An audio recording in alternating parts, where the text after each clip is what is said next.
For the residents of Keyport, New Jersey, there are fears about this cancer cluster related to the toxic landfill behind me.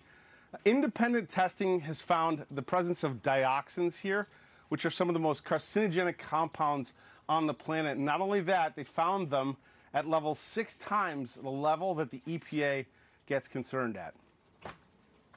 Anthony was diagnosed with it was a very rare cancer, and it was a bone cancer that just totally ate up his spine and inner bones all over his body. 4 years ago, Keyport resident Sal Ligori lost his 36-year-old son Anthony to bone cancer. Today, he's facing his own battle. Yeah, I just got diagnosed with early stages of leukemia. Unfortunately, he is one of many. A few months back, a neighbor started plotting known cancer cases on a map. It started with 41 cases. Now residents say it's approaching 400. They blame a landfill they say is toxic. They point the finger at the New Jersey Department of Environmental Protection and have been sounding the alarm for 40 years, as this 1987 article documents. These are professionals telling us that toxic up there is contained, but it's not capped properly. It's not capped properly, but it's contained up there where it's not coming down to the public. How does that make sense? In 2010, NJDEP testing found benzene, arsenic, lead, vinyl chloride, and PCBs. But the agency says despite the toxins, they never found a pathway, essentially how residents were being exposed. The conclusion of that report was, yes, there is contamination. However, we have no suggestion that it's leaving the site, and no further investigation was recommended at that time. If toxins were detected, if you detected toxins in 2010 in the soil, isn't that a pathway to exposure for the residents of Keyport? Not necessarily. As I said, the presence of contaminants does not necessarily mean that it is reaching people through a pathway. I think that the most shocking thing to me is that they knew the levels weren't great, right? They said it wasn't enough to trigger further testing. But then again, Hurricane Sandy happened, and they never came back.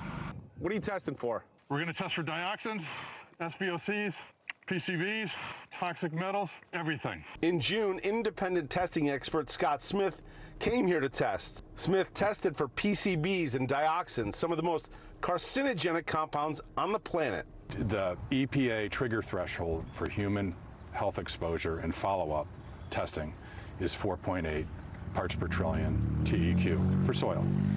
And what my test came back from the lab at is 31. It's something Smith says is on the level with the toxic mess in East Palestine, Ohio.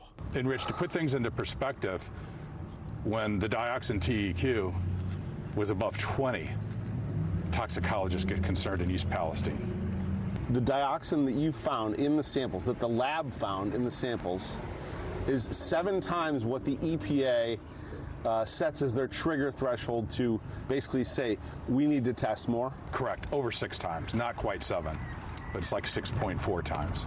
To be clear, this is by no means an exhaustive study. Smith tested the soil from 2 spots, near the landfill itself and on a homeowner's property in town. The concerning thing for me is the fingerprint of the dioxins and the other chemicals and the PCBs that I found effectively at ground zero was found at the residence in the soil.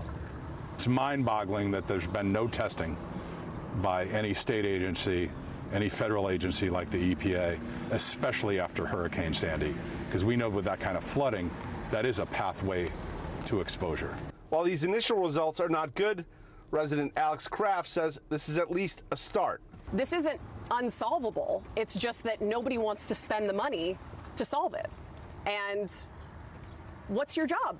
What's the job of the Department of Environmental Protection if not to address concerns exactly like this? The DEP is going to keep on brushing this under the rug because that's what they do, because they know, as well as other people, that they dropped the ball on this and nobody wants to take responsibility.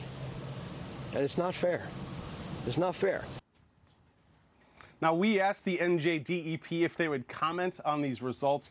They said they would not. They can't comment on outside testing or results. I asked, have they tested for dioxins? They would not answer that question. They referred me to a previous statement, or part of their previous statement, which was the existing data does not show a pathway to exposure for contamination in humans. Thank you for watching. Subscribe below and download our NewsNation app right now on your phone, and you will get fact-based, unbiased news for all Americans.